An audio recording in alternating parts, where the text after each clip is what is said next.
Boa noite, sejam todos bem-vindos à Redenção Igreja. Privilégio, sempre, poder estar com vocês todos os domingos de forma online. Tem sido um tempo muito precioso. Eu te convido a adorar conosco nesse domingo tão especial. Deus abençoe a sua vida. Que na sua casa seja um tempo de adoração também.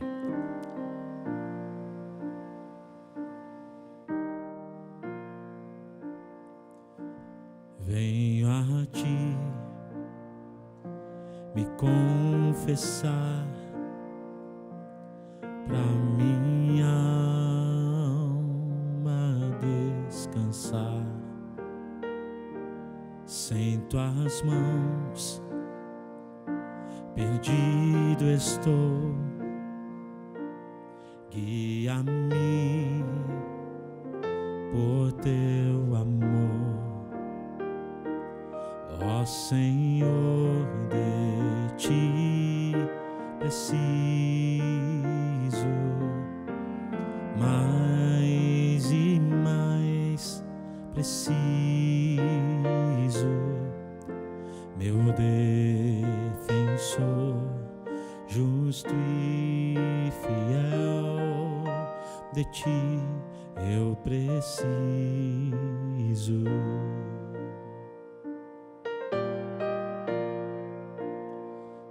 Se estou perdido, encontro a graça, e onde a graça tu estás.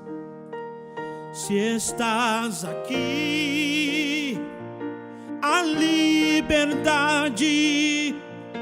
tua vida em mim é santidade. Ó Senhor, de ti preciso, mais e mais preciso, meu defensor, justo e fiel, de ti eu preciso.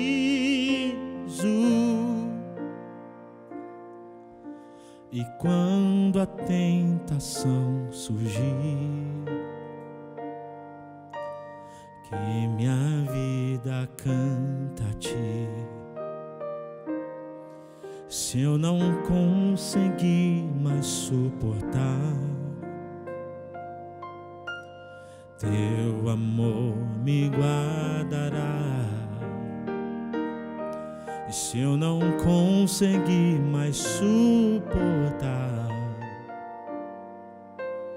teu amor me guardará.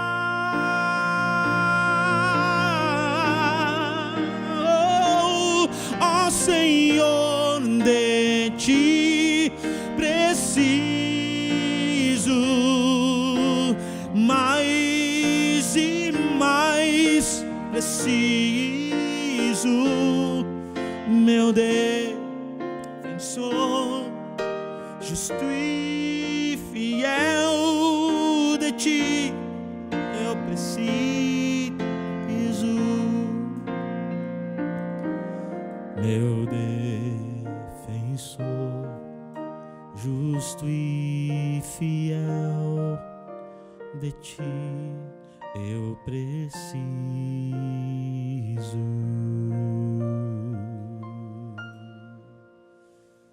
Que tempo precioso. Meu desejo nessa noite é que você seja alcançado pelo favor do Senhor, que Ele te tome pelas mãos, Ele cuida de você. Se o sol se pôr, e a noite chegar, tu és quem me guia. Se a tempestade me alcançar, tu és meu abrigo.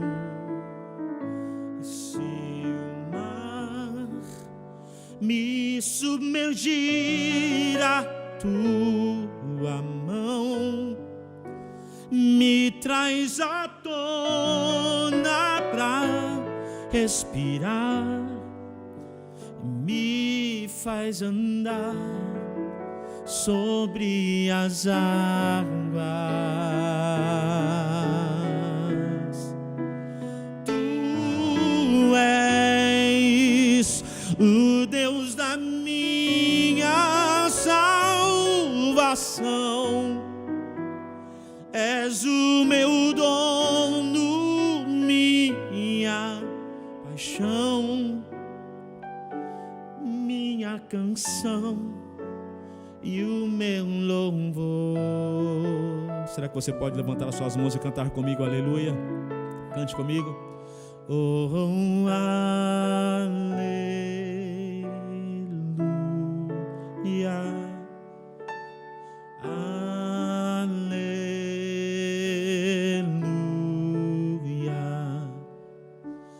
aleluia.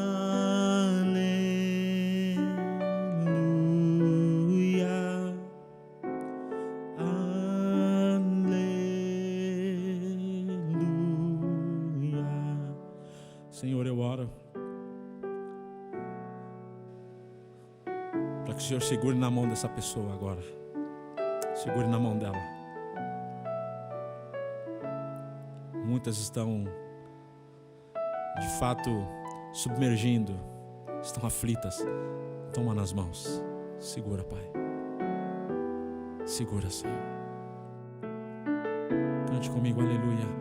Aleluia, aleluia,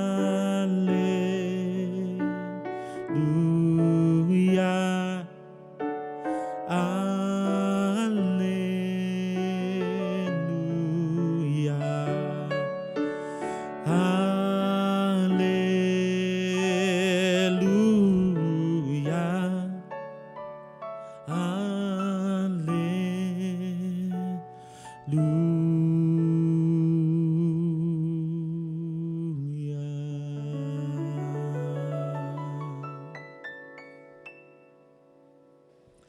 Essa próxima canção que eu quero cantar com vocês é uma canção antiga e ela fala exatamente de uma alma que está abatida. Descanse, descanse. Escute só. Se tu, minha alma, a Deus suplicas e não recebes,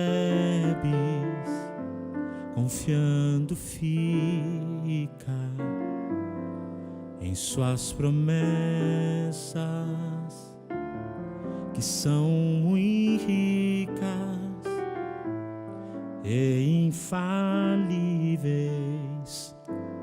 para te valer. Porque te abates, ó minha alma, e te comoves, perdendo a calma. Não tenhas medo, em Deus espera, porque bem cedo Jesus virá. Adora o Senhor, irmão.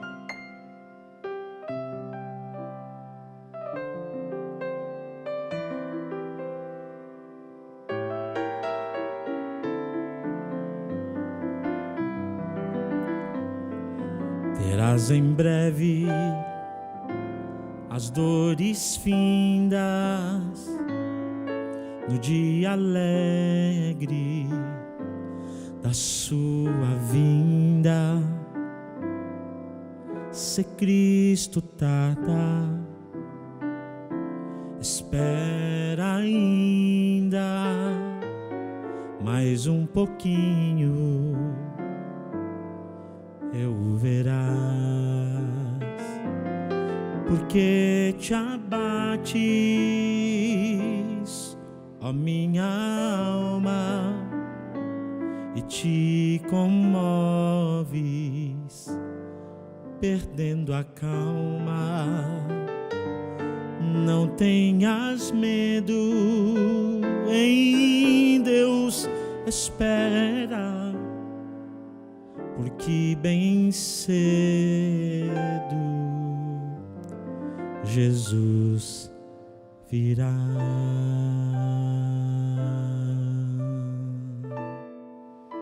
Amém. Deus abençoe a sua vida.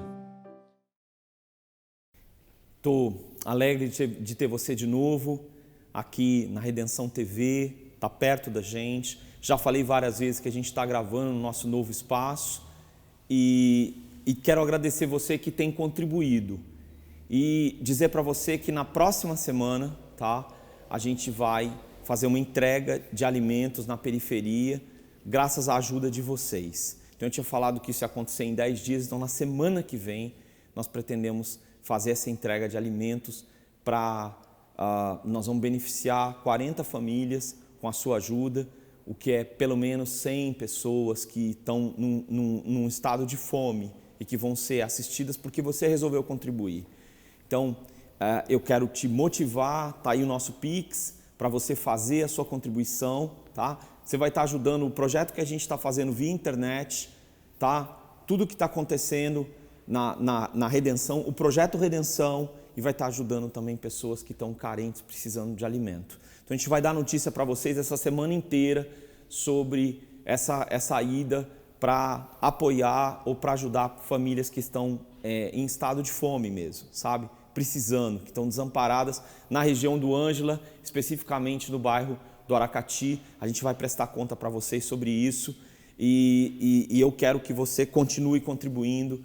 E tenho certeza que nos próximos dias a gente vai ter notícias muito felizes para compartilhar com você, para você estar perto da gente, que é um desejo profundo do meu coração, ter você mais perto. Está aí na sua tela já o texto que se encontra em Gênesis capítulo 50, versículos de 18 a 20. Especificamente esse texto, ele conta, ele fala de uma discussão da relação dos irmãos de José que o venderam para o Egito, tá? Que estão na história central do povo judaico e de como José vê isso. O pai dele acabou de morrer e os irmãos estão imaginando o seguinte: agora o nosso irmão vai se vingar de todo o mal que nós fizemos. Diz o texto: depois vieram seus irmãos e se prostraram diante dele e disseram: nós somos aqui teus servos. E José respondeu: não tenho medo, acaso estou eu em lugar de Deus?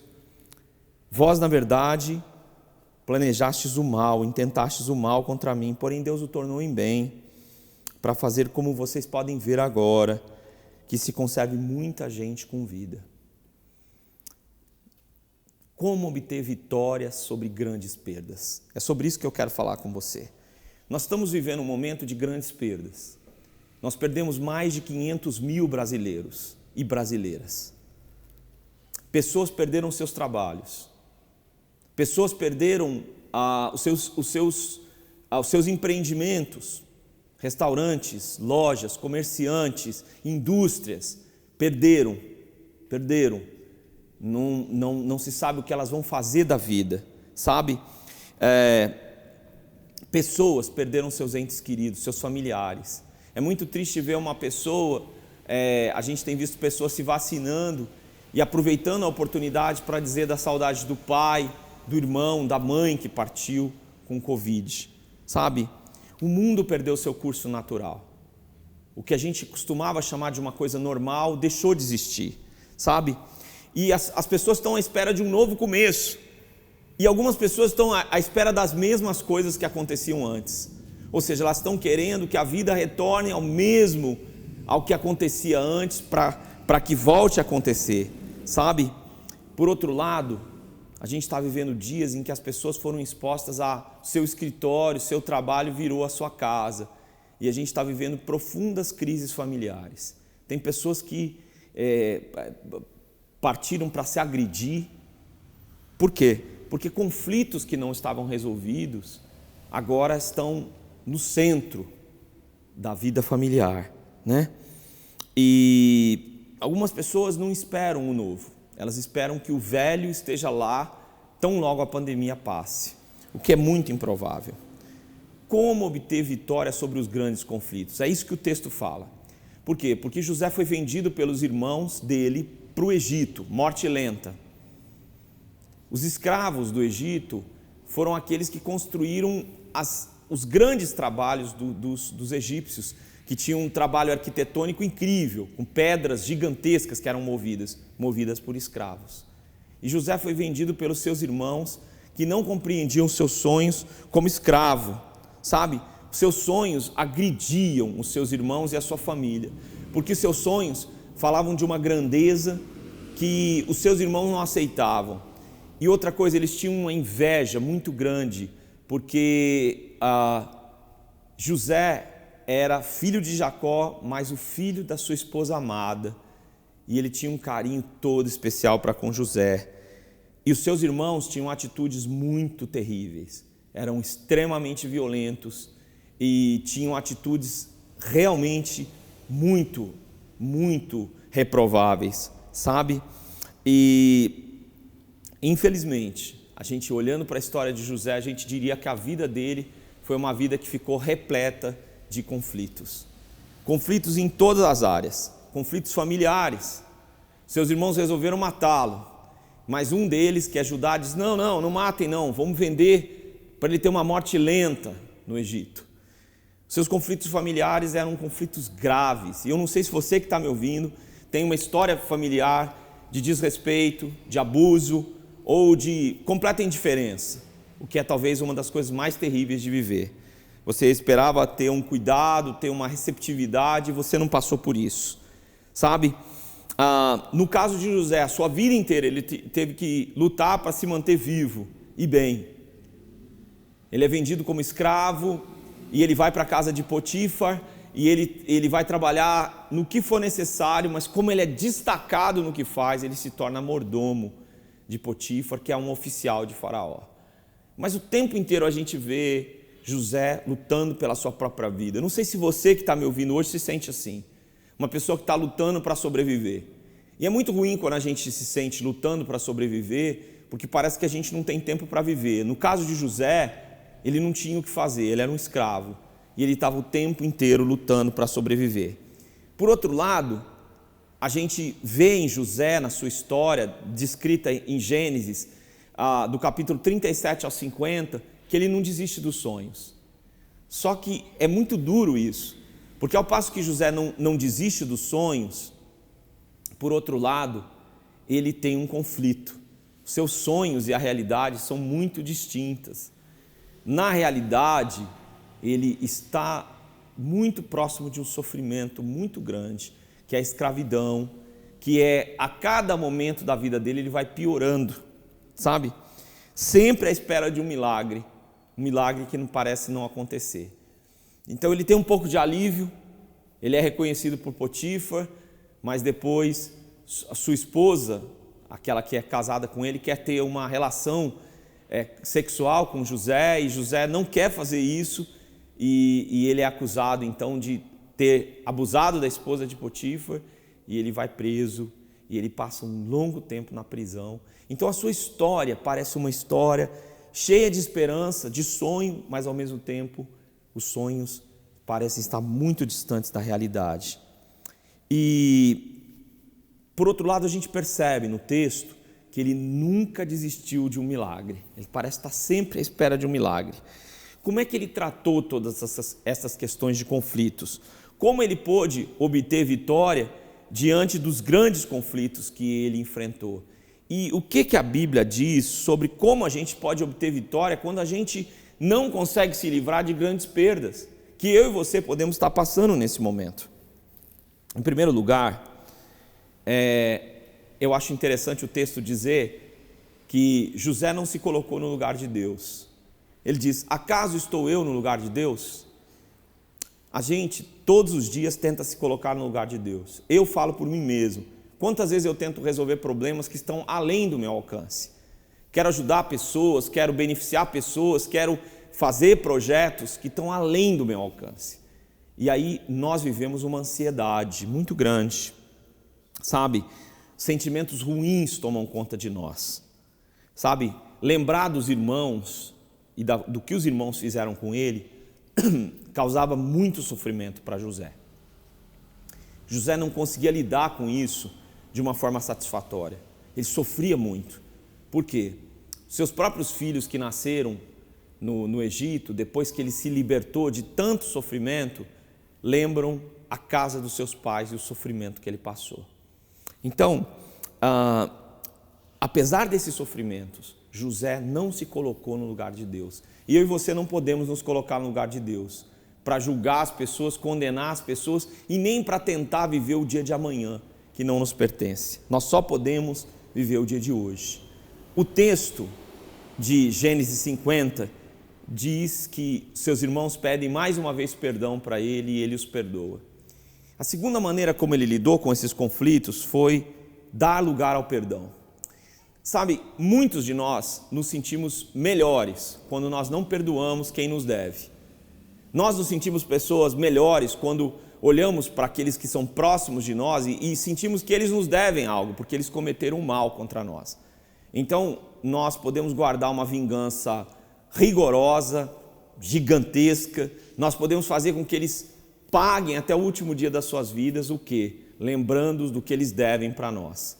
Só que quando você não perdoa alguém, a culpa, o fardo, a amargura, a angústia de tudo que você já viveu continua sendo a sua própria história. E quando você não perdoa, você não aprendeu como é que Deus nos trata, porque Deus nos perdoa. E a Bíblia diz que Ele não lembra, que Ele não faz caso dos nossos pecados e que Jesus veio para nos perdoar. Então eu quero dizer que o perdão abre um espaço no seu coração para uma atuação divina. E ele diz, o texto diz que ele perdoa seus irmãos mais uma vez. E ele diz, eu não estou no lugar de Deus, mas Deus perdoa. E eu e você somos convidados a perdoar. O perdão é multidirecional. O perdão faz bem para quem precisamos perdoar, mas o perdão faz bem para nós, porque nós não nutrimos rancor, ódio, vingança. Agora a gente está do lado do bem, do amor. Por outro lado, o que a gente percebe é que José tratou dos conflitos sempre mantendo seus sonhos à sua frente. Ele nunca desistiu dos sonhos. Ele interpretou os sonhos do padeiro que foi preso, do copeiro do rei, aquele que provava o vinho do rei. Ele não excluiu seus sonhos. Ele manteve seus sonhos sempre à sua frente. E ele diz, não pertencem a Deus as interpretações, ou seja, Deus planeja, os homens sonham. Você pode sonhar, você deve sonhar. E mesmo que você esteja vivendo muitos conflitos, e mesmo que você tenha passado por muitas perdas, Deus tem planos maravilhosos para a sua vida, ainda que você esteja numa região árida no Egito, longe da sua família, das pessoas que o amam. Deus tem um plano para a sua vida. Sonhe. Ele nunca desistiu dos sonhos. Ele sempre se abriu para que esses sonhos se tornassem realidade.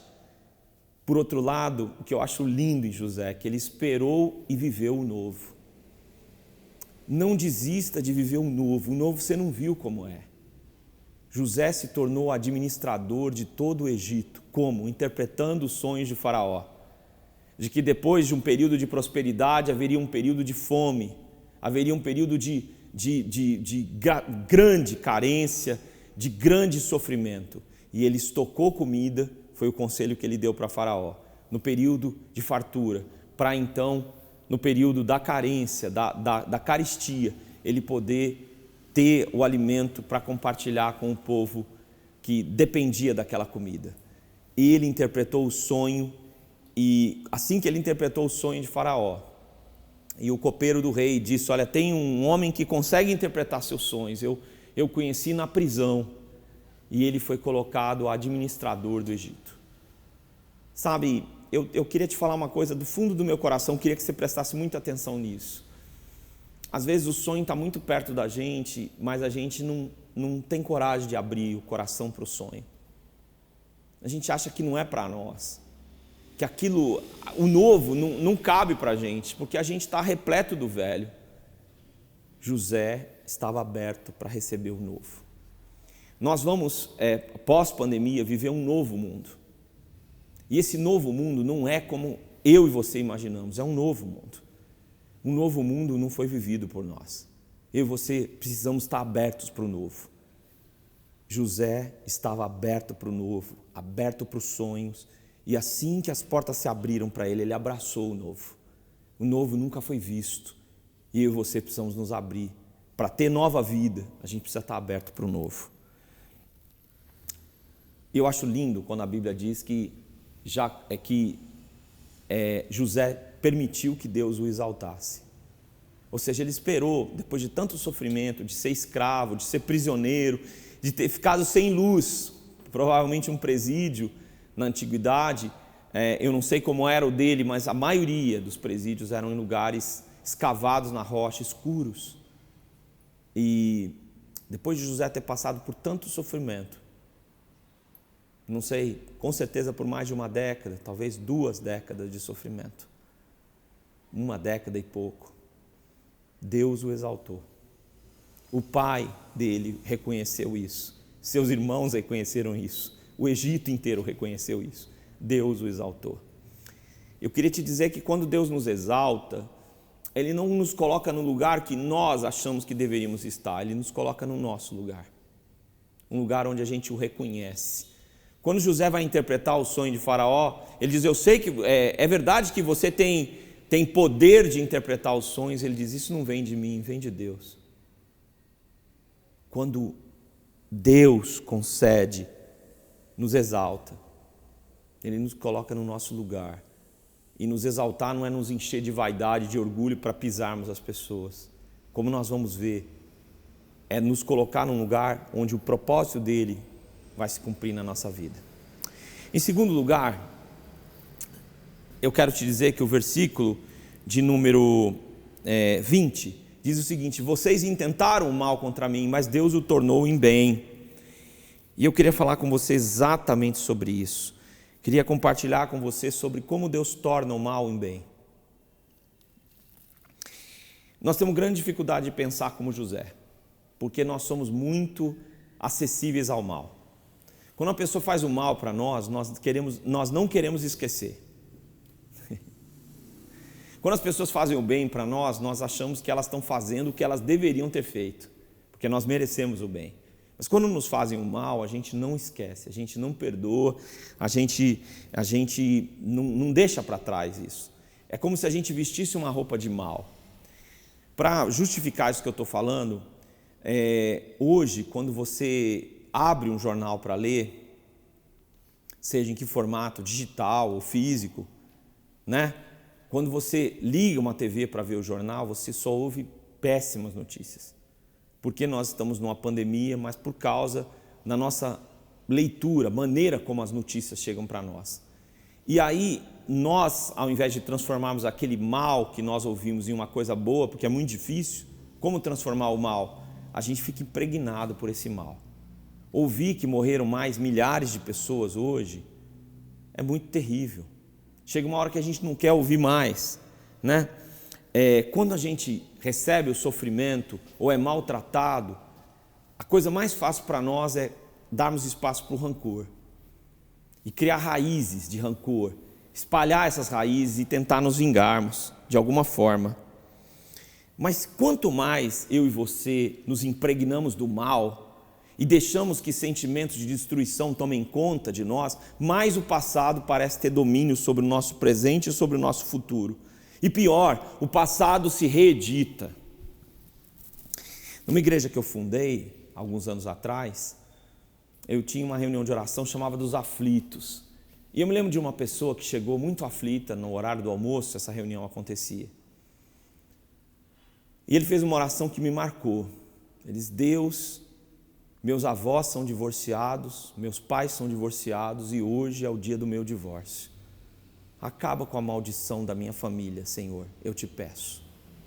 Cara, eu fiquei estarrecido com essa oração. Primeiro, pela franqueza dessa pessoa. Segundo, porque era como se ele sentisse o seguinte: o mal tem tomado conta da história da minha família. E eu não quero que isso continue assim. Sabe, como é que nós podemos ter vitória sobre antigas tragédias? Como é que a gente pode vencer o mal que parece nos cercar e aderir à nossa vida, como se isso fosse o ar que nós respiramos? Como é que nós vamos conseguir ver o bem? Olha o caso de José. Seus irmãos o odiavam. Eles não só tinham inveja dele, eles o odiavam, porque ele era diferente. Ele não era violento, ele não tinha atitudes sexuais questionáveis, ele não tinha atitudes relacionais terríveis como os seus irmãos tinham.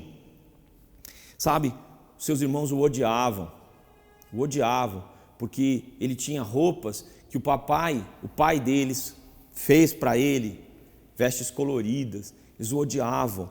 Então ele estava cercado por incompreensão, sabe? Os seus sonhos eram desprezados.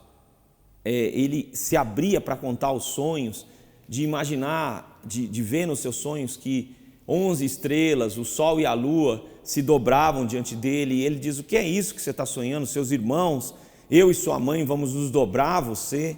Até seu próprio pai questionou isso. Seus sonhos eram desprezados, e por isso ele foi vendido para a morte lenta, o pior tipo de morte, morrer debaixo das cargas do Egito, sabe? Viveu como escravo.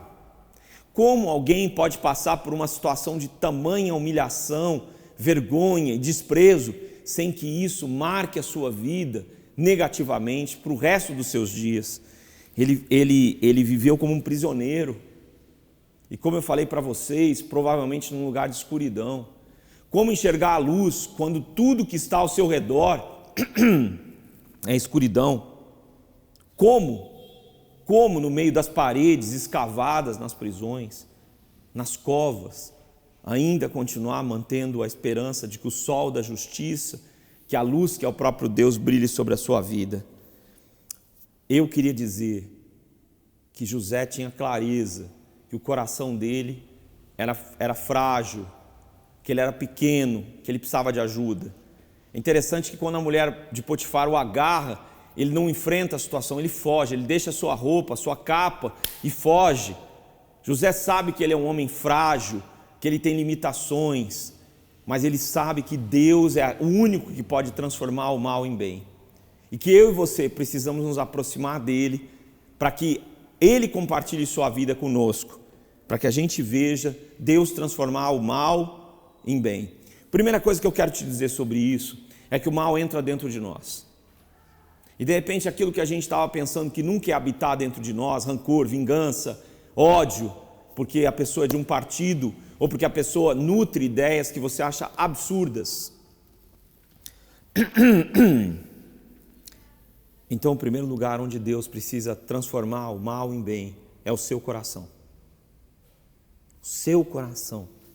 O meu coração precisa de transformação. Lá dentro, sabe, lá dentro, onde as pessoas não podem ver, onde você está cheio de raiva, de vingança, de desejos terríveis, é nesse lugar que Deus quer trabalhar no seu coração, no meu coração. É lá, é nesse lugar onde Deus quer trabalhar. Seus olhos são o segundo lugar onde Deus quer trabalhar. Sabe, aquilo que você anda vendo. Quando seu coração está contaminado, Deus precisa trabalhar seu coração. Mas seus olhos precisam ver o bem. O bem está em toda parte. Poderia estar nos noticiários também. Notícias do bem. O bem está em toda parte. Toda parte. Se espalhando ao seu redor. Deus transforma o mal diário que nós produzimos em bem. Sabe, o bem está no meio do nosso caminho. No nosso caminho de tantas tragédias, traições, como José viveu, dos seus próprios irmãos. Deus colocou no caminho de José o bem. Jesus diz: eu sou o caminho. No próprio caminho que eu e você vamos trilhar, Deus tem o bem para você, Deus tem o bem para o seu próximo, Deus tem o bem se espalhando através do seu coração, do seu olhar, do seu caminhar. Sabe, em tudo que você fizer, faça o bem, porque Deus é bom, Agradeça as pessoas, seja grato todos os dias por tudo que Deus te dá. Veja o bem, e mais do que ver o bem, faça o bem. Não porque você quer ser bonzinho, melhor do que os outros, mas porque esse é o caminho para mudar o mundo, fazer o mundo melhor. Diz: vocês intentaram o mal contra mim, mas Deus o transformou em bem, diz o texto, e ele diz o seguinte: para que milhares de pessoas sejam conservadas com vida. O que é a conservação da vida? Porque eu e você estamos sendo chamados para conservar a vida. No meio de uma pandemia, o que nós podemos entender sobre o que seja a conservação da vida? Deus planeja que a vida seja conservada para sempre. Não só que a gente salve alguém de um afogamento, mas que a gente compartilhe uma esperança, que é o próprio Deus, para que as pessoas que estão vivendo sem esperança tenham um sentido para a sua vida para sempre. Então a conservação da vida é para todos sempre. É uma vida que não tem fim, porque nós temos uma alma, sabe? É um ato divino, porque Deus é que concede a vida, e eu e você somos convidados a compartilhar a vida com as outras pessoas, sabe? Com as crianças e seus sonhos, sabe? Com as pessoas que estão muito aflitas nesse momento. Deus tem um ato remidor, sabe? Quando Ele compartilha a redenção, Ele quer remir as pessoas da sua própria solidão, da aridez, de tudo aquilo que as cerca e que as faz sofrer. Conservar com vida é remir as pessoas de suas histórias de dor e de solidão sem fim. Sabe, eu e você somos chamados para ter uma atitude que mude a vida de todos, começando da nossa. Como? Tem que ser algo que eu e você estamos vivendo. Uma atitude que se espalha nas obras que a gente faz, para cada pessoa, sabe? Como a gente trata as aflições dos outros, sabe? Entender que as aflições são oportunidades para nós compartilharmos esperança. Que os momentos que José viveu de grande aflição se tornaram oportunidade para ele entender: olha, eu vou ser um instrumento divino para conservar a vida, para compartilhar a vida quando as pessoas estiverem sofrendo. Sofrimentos são oportunidades para compartilhar a vida, sabe? Mas eu e você também somos convidados para transformar o mal. Hoje, as pessoas querem transformar o mal demonizando as pessoas. O presidente X, o presidente Y, o deputado, o senador, eles são o mal. O mal não é uma pessoa, é maior que uma pessoa. O mal não é um partido político, é maior que um partido político. O mal não é uma tendência que pode ser definida numa linha filosófica de pensamento. Não, o mal, ele é maior que tudo isso, é maior que o próprio diabo. Ou seja, é uma opção de vida que todos os dias nós temos que negar, temos que aborrecer o mal, diz a Bíblia. Então, nós vivemos para transformar o mal. Eu já disse que o mal não são as pessoas, e não é só o modo de uma pessoa pensar. É tudo que é contrário a Deus, e é tudo que é contrário ao que é o bem. Nós somos convidados a nos opor ao mal, diariamente. Mesmo que o mal seja aquilo que eu e você acreditamos que seja bom.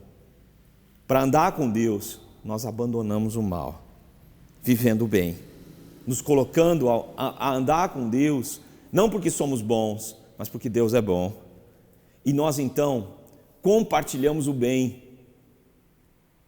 que Deus está nos concedendo. Ele é a luz, nós refletimos a luz. Nós espalhamos o bem, nós somos convidados a espalhar o bem, porque o bem é o próprio Deus. Em tudo que nós fizermos, por onde quer que nós formos. Então a minha palavra hoje para você, que talvez está debaixo de uma situação muito aflita e que não consegue imaginar como vai conseguir obter vitória sobre grandes perdas, como é que vai conseguir vencer os grandes conflitos, como é que vai ver Deus transformar o mal em bem. E eu quero dizer que Deus pode. Eu quero te convidar a dizer aí, no seu coração, Deus pode. Eu quero orar por você. E rogar a Deus que essa semana seja uma semana de grande transformação, de grandes bênçãos, de grande atuação divina na vida de cada uma das pessoas, de cada um de vocês que está acompanhando essa mensagem nesse momento ou que está ouvindo-a nesse momento que você escolheu para fazer isso. Quero orar com você. Senhor, se alguém que está me ouvindo hoje está vivendo uma aflição muito grande e está vivendo o mal mesmo, e está achando que o mal vai dominar a sua vida e de alguma forma a escuridão tomou conta dos seus olhos, eu queria pedir, Senhor, que o Senhor mude o nosso coração, que o Senhor penetre lá dentro do nosso coração, das nossas emoções, dos nossos pensamentos, do nosso olhar, do nosso caminhar, e que o Senhor transforme o mal em bem e nos transforme em instrumentos da Tua bondade por onde quer que a gente for. É isso que eu peço por cada vida. E, Senhor Deus, se alguém aqui está meio desesperado, achando que não vai conseguir vencer essa situação trágica e essas perdas tão graves que teve, Senhor, muito obrigado porque o Senhor é a esperança. Foi a esperança para José, um homem que estava vivendo uma aflição imensa durante quase toda a sua história. E o Senhor se mostrou o libertador para ele e para milhares de pessoas, milhões de pessoas. Faz isso por nós também hoje, porque Jesus é o Redentor, nos ama, perdoador, no nome de quem eu oro e te agradeço. E agora que a graça de Jesus, o amor de Deus o Pai e a consolação do Espírito Santo leve vocês a serem instrumentos do bem, de perdão, de graça, por onde quer que vocês forem, hoje e para todo sempre. Deus a abençoe, Deus o abençoe. Use os nossos canais para estar mais perto, para saber mais informações. E eu espero de todo o meu coração que muito em breve nós estejamos juntos. De todo o meu coração. Deus os abençoe.